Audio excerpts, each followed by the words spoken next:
What is this? Oh, no, it can't be. She could see her own body glowing in the dark. Not metaphorically, literally.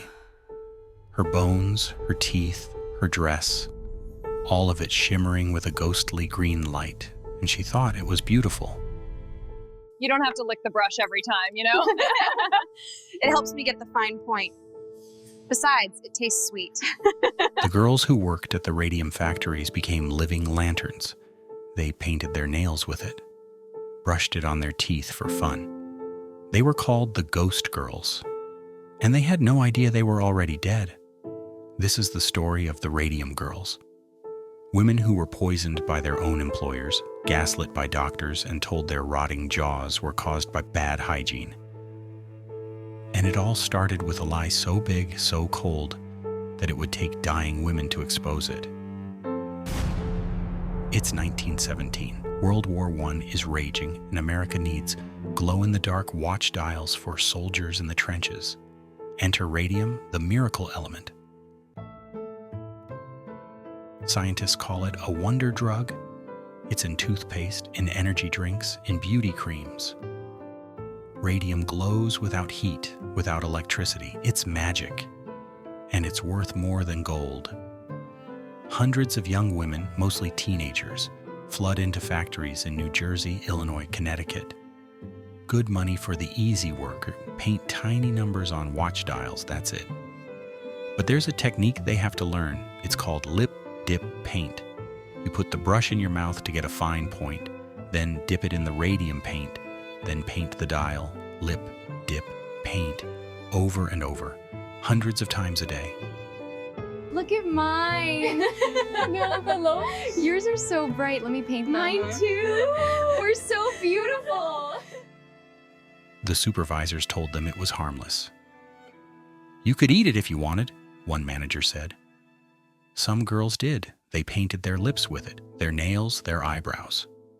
One girl painted her teeth before a date so she could smile in the dark. They called themselves the Ghost Girls.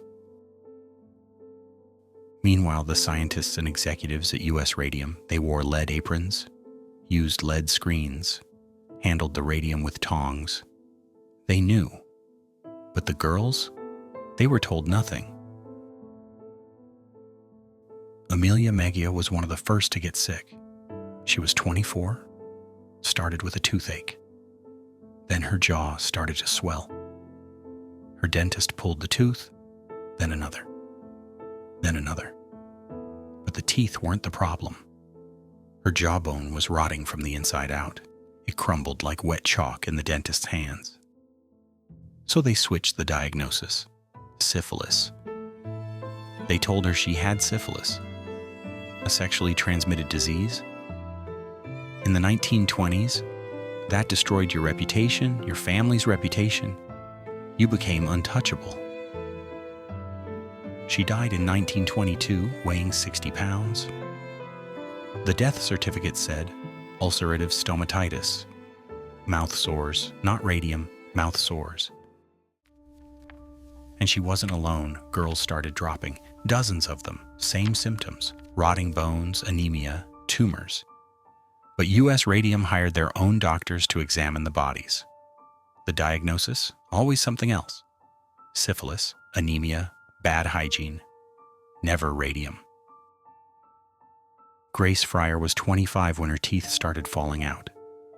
She knew it was the radium, but she couldn't prove it. She went to lawyer after lawyer. For 2 years, no one would take her case. Mr. Sterling? The company was too powerful, Please, it's urgent. the lawsuits too expensive, and the statute of limitations was running out. Finally, in 1927, a lawyer named Raymond Berry agreed to take the case, not for money, for justice. Grace found 4 other women willing to testify. They called themselves the Final Five, and every single one of them was dying. Let the record show the defendant is unresponsive. The trial became a media circus. The company stalled.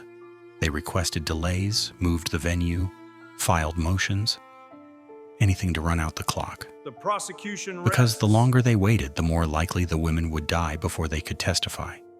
And they almost did. Grace was carried into court on a stretcher, but she spoke. She told the jury about the lip, dip, paint method. And when she was done, the jury didn't need long. The company settled, out of court. But it was a victory. I trust this brings some measure of peace. The settlement was $10,000 each, about $175,000 today, enough to pay for medical bills and maybe a few months of peace. Grace died 5 years later. So did the others. The executives at US Radium, none of them went to jail. None of them got sick. They lived long, comfortable lives. The Radium Girls didn't get justice. They got a settlement. There's a difference. Here's the thing about radium. It has a half-life of 1,600 years. That means the radium in their bones is still there. If you go to certain cemeteries in New Jersey and Illinois today, and you bring a Geiger counter, it will scream. They were betrayed in life, and even in death, they can't rest. The girls who wanted to glow in the dark got their wish, just not the way they imagined.